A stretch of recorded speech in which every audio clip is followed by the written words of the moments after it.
করে রক কাটার রাজনীতি শিবিরই করে এবং তাদের নামই ইতিহাসের পাতায় রক কাটা শিবির হিসেবেই আছে। পরবর্তীকালীন সরকারের সময় আমরা দেখেছি না চট্টগ্রাম কলেজে কি করেছে, ছাত্র শিবির ছাত্র দলের ছেলেপুলেকে মেরে। যদি একটু সাইদ খানের কাছে যেতে, সাইদ খান, আমরা দেখছি রাজনীতি বিশ্লেষকদের অনেকে বলছেন যে বিএনপি জামায়াতে যে দ্বন্দ্ব চলছে বিভিন্ন কারণে, সেটা যদি গণভোটের রায় থেকে শুরু করে বারবার জামায়াতের আমির থেকে অনিবার্য বিপ্লবের কথা বলা হচ্ছে, এই সরকার বিএনপি সরকার একদলীয় শাসনের দিকে যাচ্ছে, এই ধরনের অনেক অভিযোগ। সেই সাথে গতকালকে যদি বলি গাইবান্ধা ছাত্র শিবিরের এক নেতাকে হত্যা করেছে বিএনপির লোকজন, সেটা নিয়ে আবার শাহবাগে আমরা দেখলাম উত্তাল হতে ছাত্র শিবির। এই যে খুনের রাজনীতি এবং বিএনপি জামায়াতের এই দ্বন্দ্বের কারণে আওয়ামী লীগকে আপনার প্রাসঙ্গিক করে তুলছে কিনা বিএনপি বা জামাত? আসলে বিএনপি জামাতের কোনো দ্বন্দ্ব নাই, এটা একটা প্রতিযোগিতা। রাজনীতিতে প্রতিযোগিতা ছাড়া আপনি সেটা গণতন্ত্র থাকে, রাজনীতিতে প্রতিযোগিতা থাকবে, গণতন্ত্রের প্রতিযোগিতা প্রতিদ্বন্দ্বিতা এগুলো থাকবে, কিন্তু এটি দ্বন্দ্ব না। দেখুন আজকে যে প্রশ্নটি করলেন, এই প্রশ্নটি আসলে আমরাই সুযোগ করে দিয়েছি এই প্রশ্নটি করবার জন্য, রাজনৈতিক শক্তিগুলোই সুযোগটা করে দিয়েছে। তারা আসলে এখনো পর্যন্ত যে ফ্যাসিবাদের বিরুদ্ধে তারা যে ঐক্যবদ্ধ, তারা যে লড়েছে এবং তারা যে মরেছে সবাই, এখন যারা বিরোধী দলে আছে, যারা ক্ষমতায় আছে বা রাষ্ট্র পরিচালনায় যারা আছে, সব পক্ষই কিন্তু ফ্যাসিবাদ বিরোধী শক্তি। সুতরাং আগামীকালকে আওয়ামী লীগের প্রতিষ্ঠাবার্ষিকী, কালকে তাদেরকে প্রতিহত কেন করতে হবে? কে নামবে? এই বার্তাটাই তো দেওয়া উচিত ছিল যে এই ইস্যুতে, এটা তো কমন ইন্টারেস্ট। কারণ আওয়ামী লীগ ফিরলে আপনার কি মনে হয় শুধুই সরকার বেকায়দায় পড়বে? জামাতের লোক কি বেকায়দায় পড়বে না? এনসিপির লোককে হত্যা তারা করবে না? এনসিপির লোকও তো তাদের প্রতিপক্ষ, জামাতের লোকও তাদের প্রতিপক্ষ, বিএনপির লোকও তো তাদের প্রতিপক্ষ। সুতরাং আমি মনে করি আগামীকালকে আওয়ামী লীগের এই নৈরাজ্যের যে আশঙ্কার কথা আমরা বলছি, এই আশঙ্কা ঠেকিয়ে দেবার জন্য রাজনৈতিক যে একটা বৃহৎ ঐক্য, রাজনৈতিক মানে সেটা হচ্ছে কমন ইন্টারেস্টের জায়গায় যে ঐক্য, সেই ঐক্যটি কিছুটা ভাটা পড়েছে, যেই কারণে আপনি এই সুযোগটি, প্রশ্নটি করবার সুযোগ তৈরি করেছেন। দেখুন স্বার্থের দ্বন্দ্ব থাকতে পারে, তাই বলে কি খুনের রাজনীতি? এটাই তো স্বার্থের দ্বন্দ্ব।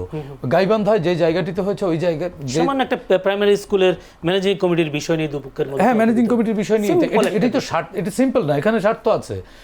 স্বার্থ সিম্পল না ভারী, বিষয়টি কিন্তু এরকম না। স্বার্থকে স্বার্থের বিবেচনায় দেখতে হবে। গাইবান্ধার ওই জায়গার এমপিকে জামাত ইসলামীর এক সংসদ সদস্য, তাই তো? তো সে বিরোধী দলীয় সংসদ সদস্য, সে তার ক্ষমতা বা তার প্রভাব বিস্তার করতে চাইবে, সে চাইবে স্বাভাবিকভাবে আগামী নির্বাচনে তার যেন দল ক্ষমতাসীন হয়, আরও প্রভাবশালী হয়। সেই ধরনের যে প্রতিযোগিতা, প্রভাব বিস্তারের প্রতিযোগিতার বলি হয়েছে ছাত্র শিবিরের ওই ছেলে। এজন্য তো দায়ী স্থানীয় যে সংসদ সদস্য আছে, তার অবশ্যই তিনি দায়ী। কারণ সংসদ সদস্য তো আর স্বাভাবিক কোনো পদ না, সংসদ সদস্য তো ওই এলাকার ল মেকার। তিনি তার এলাকার ল অ্যান্ড অর্ডার নিয়ন্ত্রণ করতে পারলেন না কেন? ছাত্র শিবিরের যে নেতাকে খুন করা হয়েছে, ওই নেতা গিয়েছিলেন কেন ওখানে? নিশ্চয়ই এমপির এম্পাওয়ার্ড হয়েই তো গিয়েছিলেন। সুতরাং এই জিনিসটিকে, এটা একটা নাথিং বিষয়, এটাকে একেবারে এভরিথিং বানানোর কোনো সুযোগ নেই, আবার এটিকে এড়িয়ে যাওয়ারও সুযোগ নেই। এই খুনের রাজনীতি, হত্যার রাজনীতি আমেরিকাতেও হয়, কিন্তু ইউরোপ, আমেরিকা, উন্নত বিশ্বেও হয়। সুতরাং এটিকে অনেক বড় কোনো ইস্যু ধরার সুযোগ নেই। এটি দেখেন, ওই শিবিরের যে নেতাকে হত্যা করা হয়েছে, নিশ্চয়ই কোনো খুনকে আমরা সমর্থন করি না, কোনো হত্যাকাণ্ডকে লিগেসি দেওয়ার পক্ষে আমরা নাগরিক সমাজ বা বাংলাদেশের কোনো নাগরিকই না। আমরা লিগেসি দেব না বলেই তো হাসিনাকে প্রতিহত করেছি, হাসিনাকে তাড়িয়েছি আমরা সবাই মিলে। সুতরাং ছাত্র শিবিরের রাজনীতির ছাত্র শিবিরের যে সভাপতি, তিনি কালকে একটি হুমকি দিয়েছেন যে খুনের রাজনীতি পরিহার না করলে আওয়ামী লীগের মতো বিএনপিকে জনগণ। খুনের রাজনীতি কারা করে? খুনের রাজনীতি কারা করেছে? রাজশাহী বিশ্ববিদ্যালয়ে রক কারা কাটতো? এটি তো বাংলাদেশের ওপেন সিক্রেট ব্যাপার। চিটংয়ে অন্তর্বর্তীকালীন সরকারের সময় আমরা দেখেছি না চট্টগ্রাম কলেজে কি করেছে ছাত্র শিবির ছাত্র দলের ছেলেপুলেকে মেরে। খুলনায় আমরা দেখেছি না, খুলনা প্রকৌশল বিশ্ববিদ্যালয় কি হয়েছিল, সে জায়গায় শিবিরের কারা অস্ত্র নিয়ে ঢুকেছিল কারা? আমরা দেখেছি না ঢাকা বিশ্ববিদ্যালয়ে লাঠি নিয়ে মিছিল ছাত্র শিবির করেনি? শুনুন, দায় মানে দায়িত্ব পালনে ব্যর্থ হয়ে দায় আরেকজনের ঘাড়ে চাপিয়ে দেওয়ার রাজনীতি থেকে বেরোতে হবে। খুনের রাজনীতি শিবিরই করে, রক কাটার রাজনীতি শিবিরই করে এবং তাদের নামই ইতিহাসের পাতায় রক কাটা শিবির হিসেবেই আছে। আপনি ঢাকায় বসে, আমরা ঢাকায় দেখছি না কেন জানেন? ঢাকায় তারা এতদিন প্রভাবশালী ছিল না, যেই কারণে তাদেরকে আমরা এইভাবে রক কাটা হিসেবে দেখিনি। রাজশাহী বিশ্ববিদ্যালয়ে যারা পড়েছেন, রাজশাহী শহরে যারা থেকেছেন, তারাই জানে যে শিবির কতটা ভয়ঙ্কর।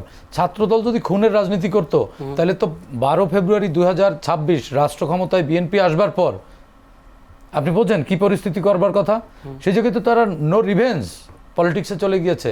ইনফ্যাক্ট মাননীয় প্রধানমন্ত্রীও তো বলেছেন যে যত নিপীড়ন নির্যাতনের মুখে আমরা পড়েছি, আমার পিঠে মেরুদণ্ডের হাড় এখনও বাঁকা এক্সট্রা করলে বেরোবে, ব্যথা এখনও আছে, সুতরাং প্রতিশোধ নেওয়ার মানসিকতা নাই। ছাত্র শিবিরের সভাপতির এই হুঙ্কার কি বলে, এই চোখ রাঙা করার বার্তাটা কি দেয়? খুনের রাজনীতি কারা করছে? তারা হচ্ছে কি অন্তর্বর্তীকালীন সরকারের সময় তারা ক্ষমতা উপভোগ করেছে, তারা পাওয়ার পার্টি ফিল করেছে, সেই ক্ষমতা হারাবার ব্যথায় বেদনায় তারা এরকম হুমকি দিচ্ছে। আরে ভাই হ্যাঁ, একটি হত্যাকাণ্ড হয়েছে, সেটির প্রতিবাদ আপনার এই অনুষ্ঠান থেকে আমি নিজেও করি একজন নাগরিক হিসেবে। এই হত্যাকাণ্ড কাঙ্ক্ষিত নয়, এই হত্যাকাণ্ডে যারা জড়িত তাদের অবশ্যই বিচার আমি দাবি করছি। ধন্যবাদ দর্শক। আমরা একই সঙ্গে চোখ রাঙানোও বন্ধ করতে হবে, হুমকির রাজনীতি বন্ধ করতে হবে, ঐক্যের পথে ফিরতে হবে, কারণ বাংলাদেশ আমাদের সবার।